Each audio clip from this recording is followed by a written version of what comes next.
Bom dia, queridos irmãos, graça e paz a todos. Mais uma vez aqui, juntos para a glória de Deus, dando início ao nosso culto matutino. Hoje é dia 26 de julho e deve ser aí no seu relógio 9 horas da manhã, né? Então junte a sua família para que a gente possa prestar o melhor culto ao nosso Deus. Mesmo antes de orar, gostaria de orientar que nestes cultos do mês de julho está tendo uma configuração um pouquinho diferente. Ou seja, o conteúdo do culto matutino é da Escola Bíblica Dominical. Então nós temos também um pregador convidado para hoje pela manhã trazer a mensagem da Escola Bíblica Dominical para os nossos corações. Então vamos orar, curva a sua fronte, fecha teus olhos, vamos orar ao nosso Deus. Pai de amor e de imensa bondade, nós te damos graças, Senhor Deus, pela bênção de estarmos diante do Senhor. Ó Deus amado, nós reconhecemos que nós não somos dignos. Aliás, nós clamamos para que o Senhor renove as suas misericórdias para conosco. Que o Senhor perdoe todos os nossos pecados, apague as nossas transgressões e, Senhor da glória, aceite o nosso culto. Que cada ato, ó Deus, deste culto seja unicamente para a glória do Teu nome. Então, ó Deus, repreenda o mal. Ó Senhor amado, esteja falando aos nossos corações, através das orações, das leituras públicas das Escrituras, através dos louvores, que seja esta manhã uma grande inspiração. Nós nos colocamos em Tuas mãos e oramos agradecidos em o nome de Jesus. Amém. Amém. Glória a Deus. Então nós teremos agora o momento de louvor e em seguida a leitura pública das Escrituras. Vamos lá? Satisfação é ter a Cristo, não há melhor prazer já visto. Sou de Jesus e agora eu sinto satisfação sem fim. Vamos cantar este cântico bastante conhecido na nossa igreja. Todos juntos, vamos lá?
Graças, pais e irmãos, nós faremos a leitura do capítulo 4 de Provérbios. Ouçam, meus filhos, a instrução de um pai. Estejam atentos e obterão discernimento. O ensino que lhes ofereço é bom, por isso não abandonem a minha instrução. Quando eu era menino, ainda pequeno, em companhia de meu pai, um filho muito especial para minha mãe, ele me ensinava e me dizia: apegue-se às minhas palavras de todo o coração. Obedeça aos meus mandamentos e você terá vida. Procure obter sabedoria e entendimento. Não se esqueça das minhas palavras, nem delas se afaste. Não abandone a sabedoria e ela o protegerá. Ame-a e ela cuidará de você. O conselho da sabedoria é: procure obter sabedoria, use tudo o que você possui para adquirir entendimento. Dedique autoestima à sabedoria e ela o exaltará. Abrace-a e ela o honrará. Ela porá um belo diadema sobre a sua cabeça e lhe dará de presente uma coroa de esplendor. Ouça, meu filho, e aceite o que digo, e você terá vida longa. Eu o conduzi pelo caminho da sabedoria e o encaminhei por veredas retas. Assim, quando você por elas seguir, não encontrará obstáculos. Quando correr, não tropeçará. Apegue-se à instrução, não a abandone. Guarde-a bem, pois dela depende a sua vida. Não siga pela vereda dos ímpios, nem ande no caminho dos maus. Evite-o, não passe por ele. Afaste-se e não se detenha, porque eles não conseguem dormir enquanto não fazem o mal. Perdem o sono se não causarem a ruína de alguém. Pois eles se alimentam de maldade e se embriagam de violência. A vereda do justo é como a luz da alvorada, que brilha cada vez mais até a plena claridade do dia. Mas o caminho dos ímpios é como densas trevas, nem sequer sabem em que tropeçam. Meu filho, escute o que lhe digo, preste atenção às minhas palavras, nunca as perca de vista. Guarde-as no fundo do coração, pois são vida para quem as encontra e saúde para todo o seu ser. Acima de tudo, guarde o seu coração, pois dele depende toda a sua vida. Afaste da sua boca as palavras perversas, fique longe de seus lábios a maldade. Olhe sempre para a frente, mantenha o olhar fixo no que está diante de você. Veja bem por onde anda e seus passos serão seguros. Não se desvie nem para a direita nem para a esquerda. Afaste os seus pés da maldade. Vamos orar. Pai bendito, grandioso Deus, louvado e exaltado seja o teu nome santo, porque só tu és Deus. Obrigada, Senhor Deus, pela vida, pela saúde. Obrigada, Deus, pela nossa família, pelo trabalho. E obrigada também pela igreja, Senhor Deus, o povo do Senhor que se reúne para te adorar. E aqui estamos, ó Deus, todos voltados com as nossas atenções e corações ao Senhor para te prestar este culto. E agradecemos porque o Senhor nos abençoa com a tua palavra, com a tua presença, com a bênção da comunhão. Ó Deus querido, nós pedimos que o Senhor nos conceda, conforme a tua palavra, sabedoria, para que andemos, ó Deus, um caminho reto, Senhor Deus, sem nos desviarmos, ó Pai. Ó Deus querido, que o Senhor venha purificar o nosso coração, venha nos instruir segundo os teus conselhos, ó Deus, a fim de que obedeçamos ao Senhor em todas as coisas. Nós desejamos, ó Deus, viver para o louvor da tua glória, mas dependemos, ó Deus, que o Senhor nos tome pela mão e nos ajude a caminhar. Obrigada, Deus, pelo teu cuidado sobre nós e por tudo que o Senhor nos ensina a cada dia em tua palavra. Em nome de Jesus oramos, agradecidos. Amém. Cantai ao Senhor um cântico novo. Vamos todos adorar o nosso Deus.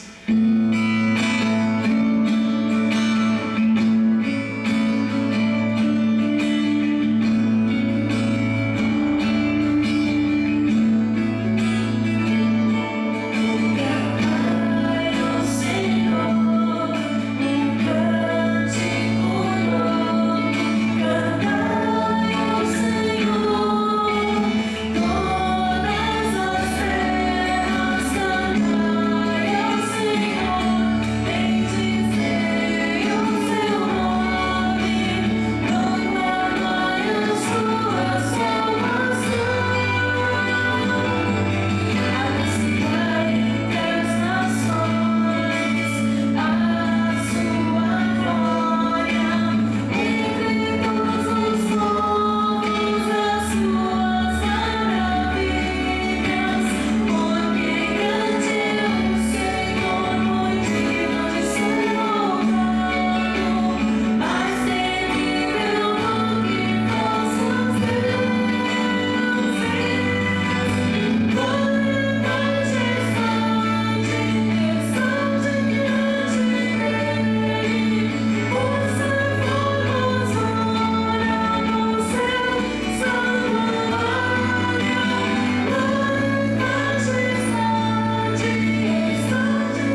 Louvado seja o nome do Senhor. Eu louvo a Deus por este grupo precioso que Deus tem colocado neste tempo para nos conduzir no momento de adoração.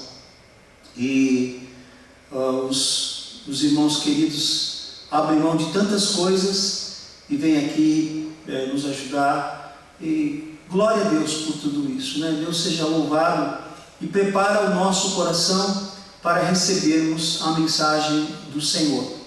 Pois bem, eu havia falado que hoje nós temos um convidado, e o convidado de hoje é o pastor Jean Sardinha, lá de Campos dos Goitacazes. O pastor está com a igreja ali no Parque Aurora, e nós nos alegramos por ele estar participando conosco, trazendo-nos uma mensagem acerca do ponto da Escola Bíblica Dominical, essa escola que é a maior escola do mundo.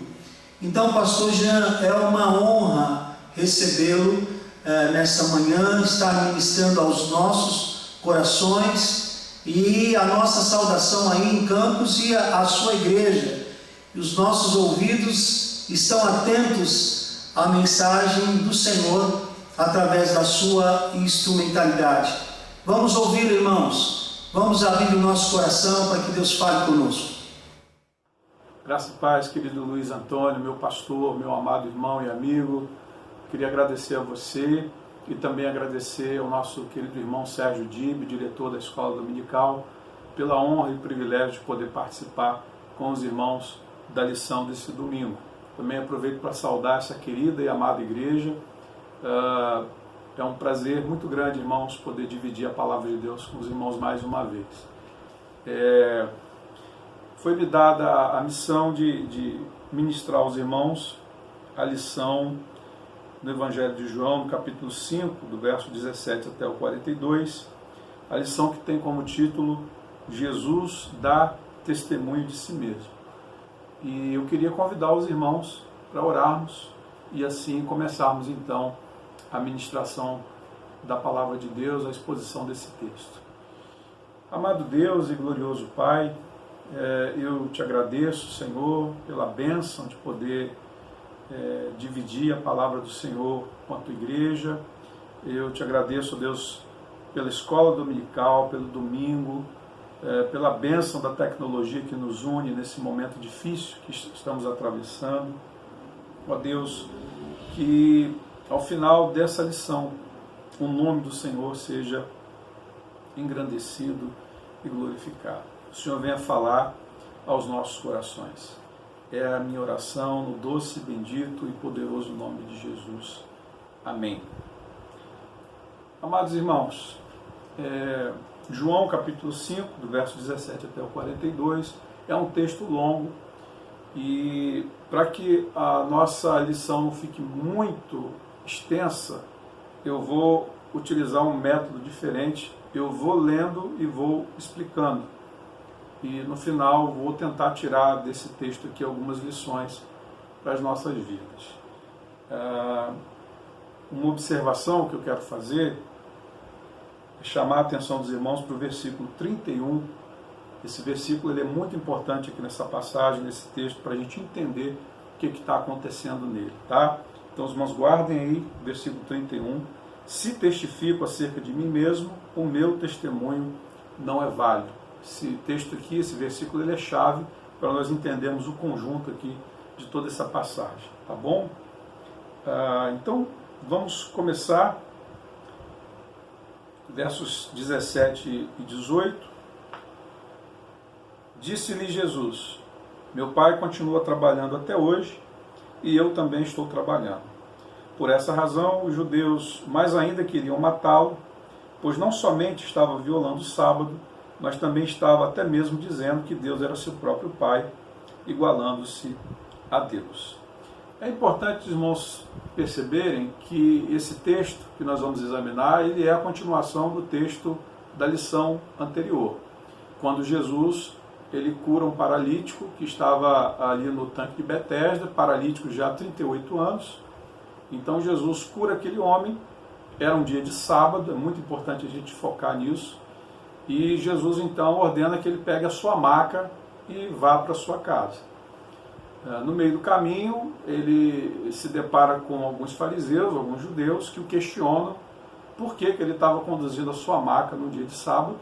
Ele explica que ele havia sido curado, e o homem que o havia curado havia ordenado que ele pegasse a sua maca e fosse para casa. De maneira que mais tarde eles vão encontrar Jesus e vão começar a levantar acusações contra Jesus, de que Jesus estava violando o sábado, e nós estamos vendo exatamente esse texto aqui, não é? Disse-lhe Jesus: meu Pai continuou trabalhando até agora, eu também estou trabalhando. Por essa razão, os judeus mais ainda queriam matá-lo, pois não somente estava violando o sábado, mas também estava até mesmo dizendo que Deus era seu próprio Pai, igualando-se a Deus. Vejo que, ao ser questionado, ao ser confrontado pelos judeus do porquê dele estar curando no sábado, porque ele está trabalhando no sábado, Jesus justifica o milagre no sábado, argumentando que seu Pai continua trabalhando até hoje. E de fato, Deus continua trabalhando até hoje através da sua providência, através do governo dos eventos da história, dos macroeventos e dos microeventos. Deus ele vem governando e conduzindo a história até o final pré-estabelecido por ele mesmo. Então Deus ele continua trabalhando até hoje. Então Jesus justifica o milagre no dia de sábado, dizendo que se o Pai continuou trabalhando até hoje, através da sua providência, ele, seguindo o exemplo do seu Pai, ele também estava trabalhando. Mas a resposta do Senhor, ao invés de acalmar os ânimos dos judeus, piorou ainda mais a situação. Agora, além de supostamente violar o sábado, Jesus estava dizendo que era o Filho de Deus, equiparando-se ao próprio Deus, igualando-se a Deus. E isso para um judeu é inconcebível, é inaceitável, porque os israelitas eles tinham uma ideia muito forte de monoteísmo na sua religião. Para eles só existia um único Deus, e a lei dava suporte para isso, porque lá em Deuteronômio, capítulo 6, verso 4, diz: ouça, ó Israel, o nosso Deus é o único Senhor. Então, na mente do judeu, só existia um único Deus. E agora Jesus se apresenta como Filho de Deus e se igualando a ele. Então, isso beirava a blasfêmia. Então, agora, Jesus não é acusado somente de violar o sábado, mas Jesus agora também passa a ser acusado de blasfêmia porque está se igualando ao próprio Deus. Isaías, capítulo 40, do verso 25, o profeta também vai dizer, o Senhor diz através do profeta, né? Com quem vocês me compararão? Quem se assemelha a mim? Pergunta o santo. Então, Deus é incomparável, Deus é único. Na mente do judeu, só existe um único Deus. Então, Jesus agora está dizendo que é Filho de Deus e se igualando ao próprio Deus. Então, a situação, em vez de se acalmar, a situação agora se agrava, a situação fica um pouco pior, né? E a partir do verso 19 até o verso 30, o Senhor Jesus Cristo ele vai sustentar a sua filiação divina. Ele diz que ele é Filho de Deus e agora ele vai apresentar os argumentos que vão comprovar a sua filiação divina, que ele é o Filho de Deus. E ele começa falando da sua íntima relação com o Pai. Observem aí do verso 19 até o verso 21. Jesus lhes deu esta resposta: eu lhes digo verdadeiramente que o Filho não pode fazer nada de si mesmo, só pode fazer o que vê o Pai fazer, porque o que o Pai faz, o Filho também faz. Pois o Pai ama ao Filho e lhe mostra tudo o que faz. Sim, para a admiração de vocês, ele lhe mostrará obras ainda maiores do que estas. Pois da mesma forma que o Pai ressuscita os mortos e lhes dá vida, o Filho também dá vida a quem ele quer dá-la. Então Jesus ele começa agora a sua defesa pessoal, sustentando, né, a sua posição, a sua condição de Filho de Deus e falando da sua íntima relação com o Pai. Ele sustenta a sua condição de filho, alegando que ele não fazia nada de si mesmo, mas ele agia por imitação. Os filhos geralmente imitam os pais, não é?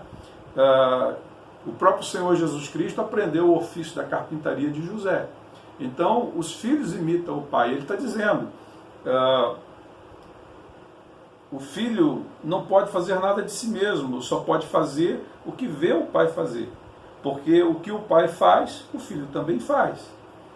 Então, assim como o Pai Celeste, ele usa o exemplo da ressurreição, como o Pai, ele ressuscita mortos, Jesus vai dizer que ele também ressuscitaria os mortos, né? Ele se iguala ao Pai nisso. Ele diz aqui no texto, né? Da mesma forma que o Pai ressuscita os mortos e lhe dá vida, o Filho também dá vida a quem ele quer dá-la.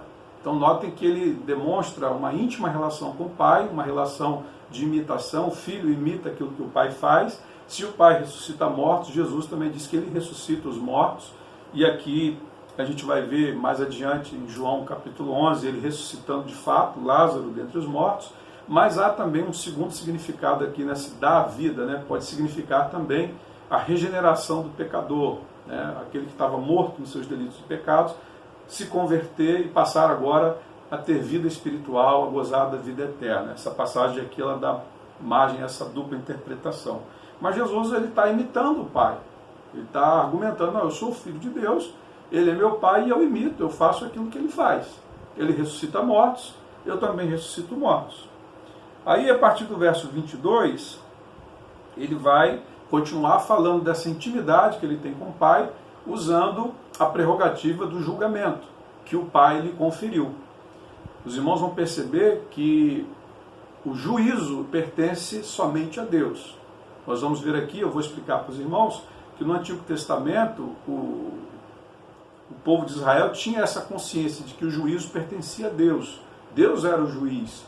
E Jesus agora está dizendo que o Pai passou para ele essa prerrogativa devido à intimidade que ele tem com o Pai. Então notem aí no verso 22. Além disso, além de meu Pai ressuscitar mortos e eu também ressuscitar, ele diz, o Pai a ninguém julga, mas confiou todo o julgamento ao Filho, para que todos honrem o Filho como honram o Pai. Aquele que não honra o Filho, também não honra o Pai que o enviou. Se não bastasse ressuscitar mortos, Jesus sustenta sua condição como Filho de Deus, alegando que recebeu do Pai a prerrogativa do julgamento, que era exclusiva de Deus. Desde a antiguidade, como disse agora há pouco, se reconhecia que Deus era o juiz de toda a terra. Os irmãos vão se lembrar de Abraão, lá em Gênesis 18, 25, ele dizendo, não agirá com justiça o juiz de toda a terra? Então, ele diz que ele é tão íntimo do Pai, que assim como o Pai ressuscita mortos, ele também ressuscita. Ele é tão íntimo do Pai que o Pai delegou a ele o julgamento que era exclusivo do Pai, o Pai passou agora para ele, para que ele fosse honrado como o Pai é. E ele prossegue dizendo no verso 24, eu lhes asseguro, quem ouve a minha palavra, crê naquele que me enviou, tem a vida eterna e não será condenado, mas já passou da morte para a vida. Eu lhes afirmo que está chegando a hora, e já chegou, em que os mortos ouvirão a voz do Filho de Deus, e aqueles que a ouvirem viverão. Pois da mesma forma como o Pai tem a vida em si mesmo, ele concedeu ao Filho ter vida em si mesmo, e deu-lhe autoridade para julgar, porque é o Filho do Homem. Note que Jesus continua falando sobre julgamento. O Pai deu essa prerrogativa para ele a fim de honrá-lo. Era exclusivamente do Pai, mas o Pai deu para ele para que ele fosse honrado. Então o julgamento pertence ao Senhor. E essa expressão Filho do Homem, nós vamos encontrá-la em Daniel, capítulo 7, versos 13 e 14, e fala lá do governante que viria reinar no reino messiânico. Então Jesus aqui, além disso, também está se identificando como Messias. Esse título Filho do Homem, ele não era estranho para os judeus, para os fariseus, porque lá em Daniel é uma profecia falando do reino messiânico, e diz lá que o Filho do Homem seria esse governante que reinaria do reino messiânico. Então ele deu-lhe autoridade para julgar, porque ele é o Filho do Homem, ele é o Messias. Não fiquem admirados com isso, verso 28. Pois está chegando a hora em que todos os que estiverem nos túmulos ouvirão a sua voz e sairão. Os que fizeram o bem ressuscitarão para a vida, e os que fizeram o mal ressuscitarão para serem condenados. Veja que Jesus continua argumentando sobre o juízo final. E esse versículo 28 aqui está falando disso. Não fiquem admirados com isso, pois está chegando a hora em que todos que estiverem nos túmulos ouvirão a sua voz e sairão. Os que fizeram o bem ressuscitarão para a vida, e os que fizeram o mal ressuscitarão para serem condenados. Veja que o contexto é ainda de julgamento, e agora o Senhor está se referindo à parousia, né? Na sua segunda vinda, quando os mortos vão ser ressuscitados e logo após será estabelecido o julgamento final. Então Jesus, ele é íntimo do Pai, ele imita o Pai, ressuscita mortos e ele recebeu a prerrogativa do Pai de exercer o julgamento. É isso que ele está dizendo aqui. Ele é tão íntimo do Pai que o Pai faz, ele imita o Pai e ele recebe essa prerrogativa de julgar.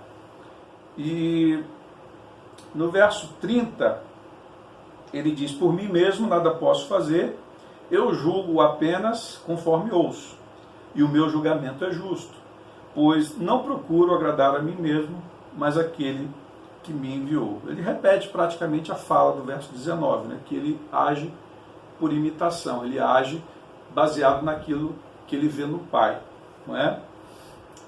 E aí, meus irmãos, nós chegamos àquele versículo que eu disse para os irmãos que é um versículo chave dentro do texto. É chave. Ele diz aqui no verso 31, se testifico acerca de mim mesmo, o meu testemunho não é válido. Por que Jesus diz isso? Vejam que os versos 17 e 18 a gente encontra ali as acusações contra o Senhor.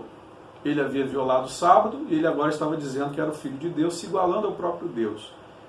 A partir do verso 19 até o 30, Jesus ele apresenta a sua defesa pessoal. Ele está argumentando, apresentando a sua íntima relação com o Pai, dizendo que ele apenas imita aquilo que o Pai faz. Se o Pai ressuscita a morte, ele também ressuscita. E o Pai, para honrá-lo, deu a ele a prerrogativa do julgamento. Ele é que vai julgar toda a terra. E só que chega aqui, quando ele está terminando a sua argumentação, a sua resposta às acusações dos judeus, ele chega nesse versículo e diz: se testifico acerca de mim mesmo, o meu testemunho não é válido. Por que Jesus diz isso? Jesus conhecia a tradição do seu povo. Ele sabia que na legislação judaica havia um princípio que dizia que eram necessárias pelo menos 2 testemunhas para validar um depoimento. Então, o depoimento dele, sozinho, os judeus iam jogar essa na face dele. Ó, tudo bem, tudo que você está falando aí é muito bonitinho, mas é você que está dizendo. Ou seja, eu não posso falar bem de mim mesmo, né? Eu preciso que algumas pessoas depoam a meu favor. Era mais ou menos esse o princípio, né? Então Jesus ele apresenta a sua defesa pessoal, mas ele sabia que os judeus iam lançar isso em face dele, que a sua defesa pessoal sem testemunhas não teria valor algum diante da legislação judaica. Então ele se antecipa aos seus acusadores e diz: se testifico acerca de mim mesmo, ou seja, tudo isso que eu acabei de falar, eu sei que não tem valor, porque eu estou falando de mim mesmo. Então ele vai agora, a partir do verso 32 até o verso 39, Jesus vai começar a invocar testemunhas que vão validar o seu testemunho. Então a primeira testemunha que Jesus invoca é João Batista. O verso 32 até o 35, os irmãos me acompanhem, por favor. Há outro que testemunha em meu favor, e sei que o seu testemunho a meu respeito é válido. Vocês enviaram representantes a João, e ele testemunhou da verdade. Não que eu busque testemunho humano, mas menciono isso para que vocês sejam salvos. João era uma candeia que queimava e irradiava luz. E durante certo tempo, vocês quiseram alegrar-se com a sua luz. Então veja que, diante desse princípio da legislação judaica, que anulava, em tese, toda a defesa que Jesus Cristo vinha apresentando até agora, ele se antecipa aos judeus e diz: olha, se testifico acerca de mim mesmo, eu sei que pela legislação judaica, isso que eu acabei de dizer para vocês não tem muito valor. Eu preciso de pelo menos 2 testemunhas. Então, eu vou convocar essas testemunhas. E ele começa, então, a apresentar suas testemunhas. A primeira que ele menciona é João Batista. E nesses versículos aqui, de 32 a 35, Jesus está se referindo a um episódio que está registrado em João capítulo 1, versos 19, 20, 29 e 30. Eu leio aqui para os irmãos. Esse foi o testemunho de João, quando os judeus de Jerusalém enviaram sacerdotes e levitas para lhe perguntarem quem ele era. Ele confessou e não negou. Declarou abertamente: não sou o Cristo. Depois, verso 29 e 30. No dia seguinte, João viu Jesus aproximando-se e disse: Vejam, é o Cordeiro de Deus que tira o pecado do mundo. Este é aquele a quem eu me referi quando disse: Vem depois de mim um homem que é superior a mim, porque já existia antes de mim. Então, Jesus, sabendo que diante dos judeus que o acusavam, o seu testemunho pessoal não tinha valor, ele carecia de testemunhas, ele chama a primeira. A primeira é João Batista, e João Batista deu testemunho de Jesus Cristo. Ele deu testemunho de que Jesus era o Messias, de que Jesus era o Filho de Deus. Isso está registrado lá em João capítulo 1, que eu acabei de ler aqui com os irmãos. Há outro que testemunha em meu favor, eu sei que o seu testemunho a meu respeito é válido. Vocês enviaram representantes a João e ele testemunhou da verdade. Jesus está se referindo a esse episódio aqui, quando uma comitiva de sacerdotes e levitas, lá no capítulo 1 de João, vai até João e pergunta se ele era o Messias. Ele diz: não, eu não sou, o Messias ainda está vindo. E depois ele diz: esse é o Cordeiro de Deus que tira o pecado do mundo. Ele diz lá: este é aquele a quem eu me referi quando disse: vem depois de mim um homem que é superior a mim, porque já existia antes de mim. Então ele dá testemunho da eternidade de Cristo, que Jesus é o Filho de Deus. Então aqui está a primeira testemunha em favor de Jesus. Mas Jesus ainda achou uma segunda testemunha. Verso 36. Eu tenho um testemunho maior que o de João. A própria obra que o Pai me deu para concluir e que estou realizando, testemunha que o Pai me enviou. Então, além de João Batista, Jesus ele tem como testemunha as suas próprias obras. Os milagres, os sinais, os prodígios, tudo que ele realizou confirmava a sua natureza divina, confirmava que ele era o Messias, que ele era o Filho de Deus. Então Jesus já tem a primeira testemunha e tem a sua segunda testemunha que validariam a sua resposta, a sua defesa. Mas ele ainda vai invocar uma terceira testemunha, que é o próprio Pai, no verso 37. E o Pai que me enviou, ele mesmo testemunhou a meu respeito. Vocês nunca ouviram a sua voz, preste atenção nesse trecho. Vocês nunca ouviram a sua voz, nem viram a sua forma, nem a sua palavra habita em vocês, pois não creem naquele que ele enviou. Então agora ele invoca o próprio Pai como testemunha em favor da sua filiação divina, em favor da resposta que ele estava dando, em favor da sua defesa. E por que ele está invocando o Pai? Por que ele usou essa expressão? Vocês nunca ouviram a sua voz. Ele está se referindo aqui a dois episódios. Ele está se referindo ao batismo dele, quando ele foi batizado por João no Rio Jordão. Quando ele saiu das águas, a Bíblia diz lá em Mateus capítulo 3, verso 17, que uma voz dos céus disse: este é o meu Filho amado, em quem me agrado. Então o Pai ali estava testificando que Jesus era o seu Filho amado. E também no Monte da Transfiguração, Marcos capítulo 9, verso 7, a seguir apareceu uma nuvem e os envolveu, e dela saiu uma voz que disse: este é o meu Filho amado, ouçam-no. Então vejam que Jesus já tem João Batista como sua testemunha, ele tem as suas próprias obras também como testemunha de que ele era o Filho de Deus, e agora ele tem o próprio Pai, quando o Pai, por duas vezes, falou diante de todos, né? Este é o meu Filho amado. Então ele já tem a terceira testemunha. Mas ele ainda vai lançar mão de uma quarta testemunha em sua defesa, para autenticar, para validar o seu testemunho, a sua defesa diante dos judeus, que são as Escrituras Sagradas. Versículo 39 e 40. Vocês estudam cuidadosamente as Escrituras, porque pensam que nelas vocês têm a vida eterna. E são as Escrituras que testemunham a meu respeito. Contudo, vocês não querem vir a mim para terem vida. Então aqui está a quarta testemunha em favor do nosso Senhor Jesus Cristo, que comprova a sua natureza divina, que comprova a sua divindade, comprova que ele era o Messias, que ele era o Filho de Deus. Os fariseus se gabavam do seu zelo pela Escritura, mas eles não conseguiram identificar no Senhor Jesus Cristo o Messias profetizado nas próprias Escrituras. Toda a Escritura, irmãos, testemunha sobre Jesus, de Gênesis a Apocalipse. Gênesis capítulo 3, verso 15, nós temos ali o que chamamos de proto-evangelho, né? A primeira pregação do evangelho. Jesus já está ali presente. E toda a escritura, passando pela lei de Moisés, passando pelos profetas, nós vamos ver Jesus Cristo anunciado.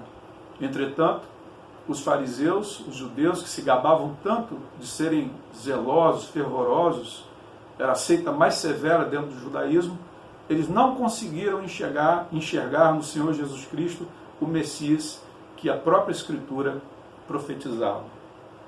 Então o Senhor Jesus invoca as Escrituras como sua testemunha também.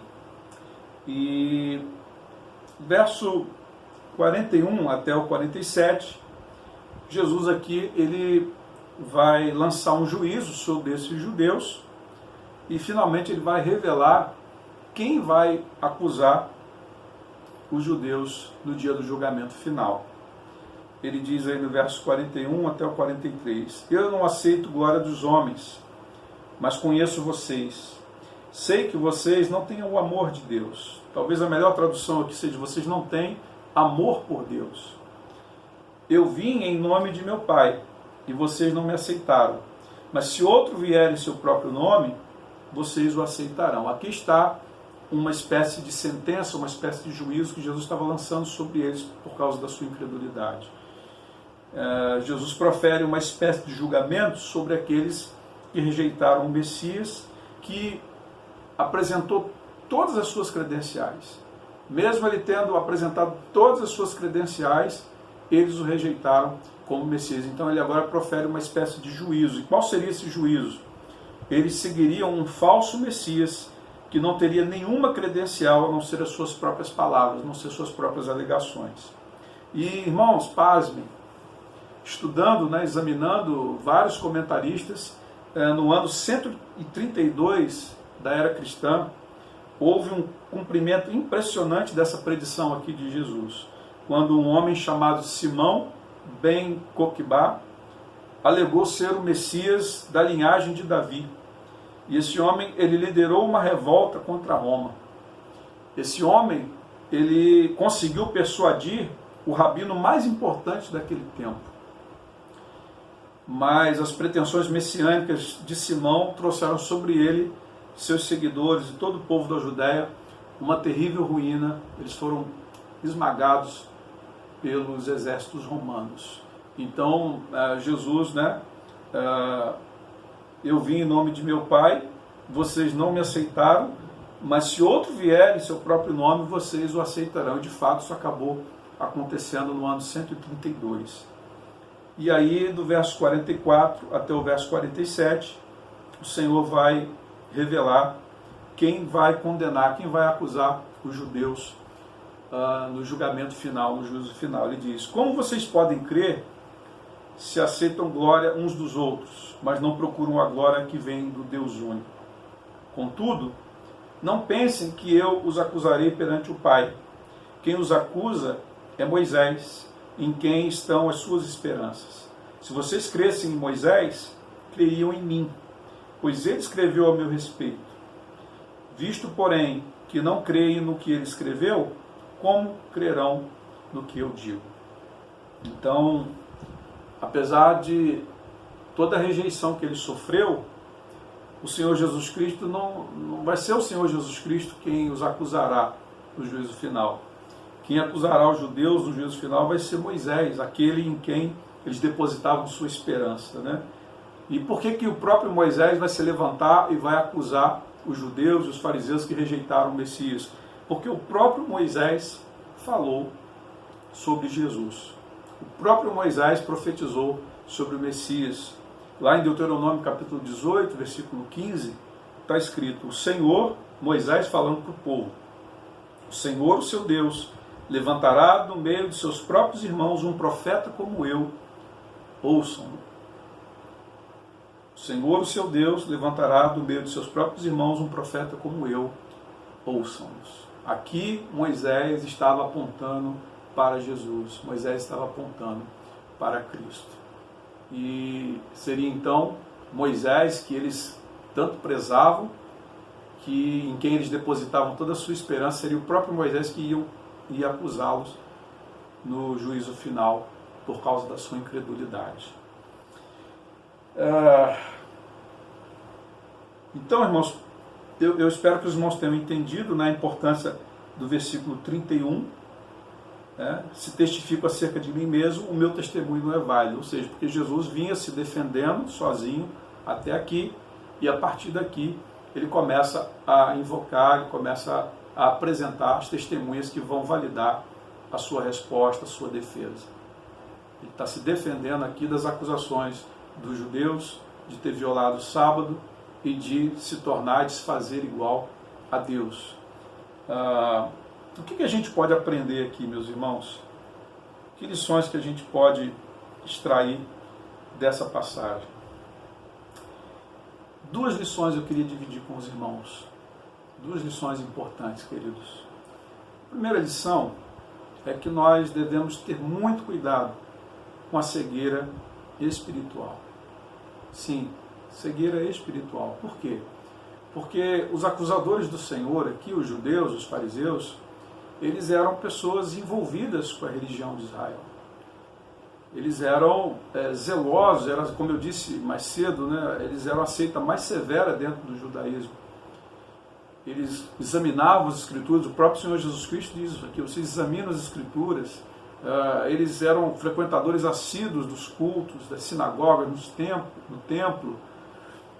Eles eram imersos na vida religiosa de Israel. Entretanto, apesar de todo esse envolvimento com a religião, eles eram absolutamente cegos espiritualmente. Eles não conseguiram enxergar diante de si, diante de todas as credenciais que Cristo apresentou, eles não conseguiram enxergar o Messias diante dos seus olhos. E isso, meus irmãos, é muito perigoso. Cegueira espiritual. Às vezes nós estamos envolvidos com a religião, mas nós somos cegos espiritualmente. Nós não conseguimos discernir verdades espirituais. Jesus, ele se lamenta aqui, né? Ele diz, eu vim em nome de meu Pai, e vocês não me aceitaram. Por que eles não aceitaram? Porque eles eram cegos espiritualmente. Devemos ter muito cuidado, irmãos, para não sermos cegos espiritualmente. É óbvio que nós estamos falando aqui de pessoas não regeneradas, mas lamentavelmente nós encontramos um sem número de pessoas não regeneradas dentro das nossas igrejas, no hall de membros das nossas igrejas. Pessoas que estão ali envolvidas com a vida da religião, participando dos nossos cultos, exercendo cargos dentro da igreja, cargos até mesmo na denominação, mas pessoas não regeneradas, pessoas que são cegas espiritualmente, pessoas que precisam de conversão.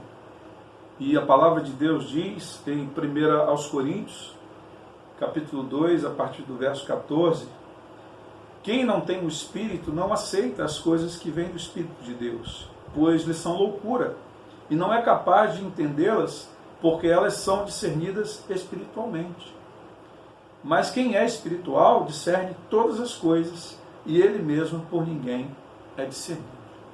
Então, a primeira lição que a gente precisa extrair desse texto aqui é o cuidado que a gente precisa ter para não sermos cegos espirituais, para nós, às vezes, não estarmos envolvidos com a igreja, envolvidos com a religião, sem sermos, de fato, regenerados, sem sermos, de fato, habitação do Espírito Santo, porque é o Espírito Santo que traz luz sobre o nosso coração e sobre a nossa mente, para a gente compreender as verdades espirituais. É a primeira lição que eu quero chamar a atenção aqui para os irmãos. E uma segunda lição que eu gostaria também de chamar a atenção dos irmãos aqui é que nós devemos ter muito cuidado com o veneno do legalismo. Logo lá no começo, né, da passagem do texto, versos 17 e 18, né, disse-lhe Jesus, meu Pai continua trabalhando até hoje e eu também estou trabalhando. Por esta razão, os judeus mais ainda queriam matá-lo, pois não somente estava violando o sábado, mas também estava até mesmo dizendo que Deus era seu próprio Pai, igualando-se a Deus. Irmãos, a raiz de todo o problema está aqui, a questão do legalismo, né? O que é legalismo? Legalismo é um conjunto de regras que não tem fundamentação na palavra de Deus. E os fariseus, eles eram extremamente legalistas. Tudo começou pela má compreensão a respeito do sábado. Para eles, o sábado significava inatividade, inércia total. Para Cristo, significava oportunidade. Cristo viu ali no tanque de Betesda a oportunidade de abençoar alguém, de curar alguém que estava paralítico há 38 anos. Para eles, o sábado representava sofrimento. Para Cristo, representava descanso. Na visão deles, o homem foi feito por causa do sábado. Na de Cristo, o sábado foi criado por causa do homem. O homem é mais importante do que o sábado. Lamentavelmente, o Shabat, o descanso, que era para ser um dia onde o homem repousaria do seu labor semanal para dedicar-se a Deus e à família, lamentavelmente, esse Shabat, ele se tornou uma espécie de ídolo. O legalismo fez com que o sábado fosse idolatrado, virou uma instituição. O sábado foi criado pensando no bem-estar humano, e olha no que ele se tornou por causa do legalismo, né? O legalismo fez o sábado se tornar um fardo, um peso, né? No afã de não violar o mandamento do sábado, os judeus criaram regras com uma cerca de proteção em torno do sábado, né? Para não chegar nem perto de violar o sábado, eles criaram regras humanas, que não têm fundamento na palavra de Deus, que tornaram a guarda do sábado um fardo pesadíssimo. Eles estabeleceram 39 atividades proibidas no dia do sábado, a ponto de ser proibido um paralítico que acabara de ser curado conduzir a sua própria maca naquele dia. Então, irmãos, o que era para ser belo ficou feio. O que era para ser leve ficou pesado. A religião Israel virou um fardo insuportável. Por quê? Por causa do veneno do legalismo. Regrinhas humanas. Não estavam na palavra de Deus, foram acrescentadas ali, adicionadas, para que os homens sequer chegassem perto de violar o mandamento. E isso acontece hoje ainda, né? Há alguns redutos evangélicos onde mulheres não podem usar calça comprida na igreja, não podem usar maquiagem, não podem cortar o cabelo.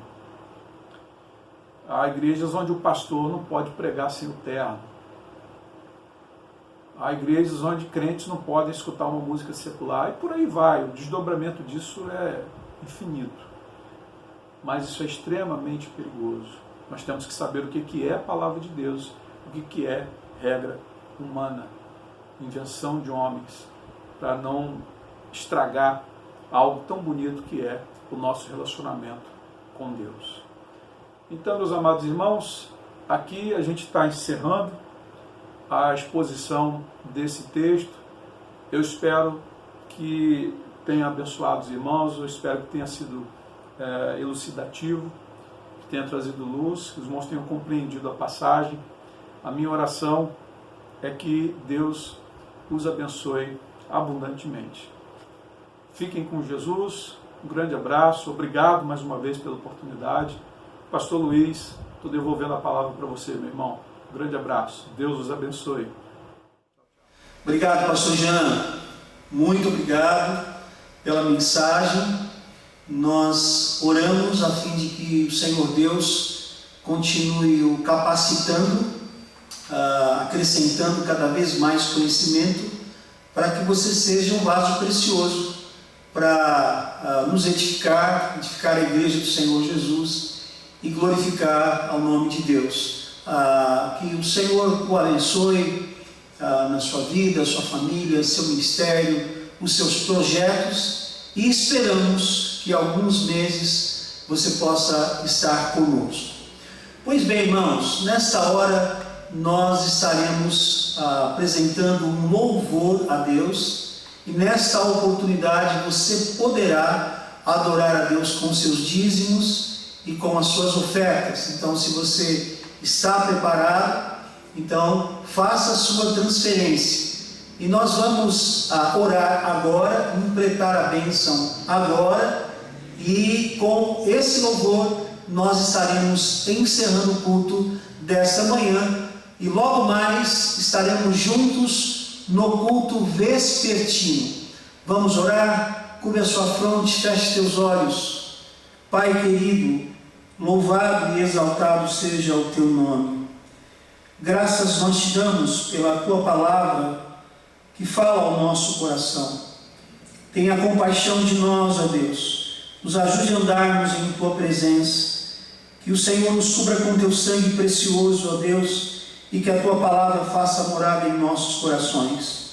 Nós te louvamos pela vida do pastor Jean, da sua esposa, dos seus filhos, e nós nos apresentamos no teu altar, rogando-lhe que o Senhor continue a abençoá-los e a fortalecê-los. Esteja, Senhor Deus, dando prosperidade para a sua alma, para o seu ministério. Nós oramos ainda, ó Deus, pedindo a tua bênção sobre este momento em que o adoramos com os dízimos e com as suas ofertas. Que estes recursos subam como perfume suave ao teu trono de graça e que o Senhor continue a dar sabedoria, ó Deus, a toda a liderança, a todo o ministério administrativo da tua igreja, para que possam empreender esses recursos naquilo que realmente seja da tua vontade, naquilo que realmente glorifique o teu nome. Nós oramos em nome de Jesus e oramos ainda que o teu grande amor, ó Pai, que a graça maravilhosa do Senhor Jesus, que a comunhão e as consolações do Espírito Santo de Deus sejam com a família central, sejam com cada vida que participa deste culto e cada família representada, seja com o pastor Jean, sua família, seu ministério, seja com o povo de Deus espalhado na terra, hoje e eternamente. Amém. Vamos aos louvores. Deus o abençoe e tenha um bom dia na presença do Pai. Pela fé no Filho de Deus, eu sou vencedor. Cantemos essa bela canção.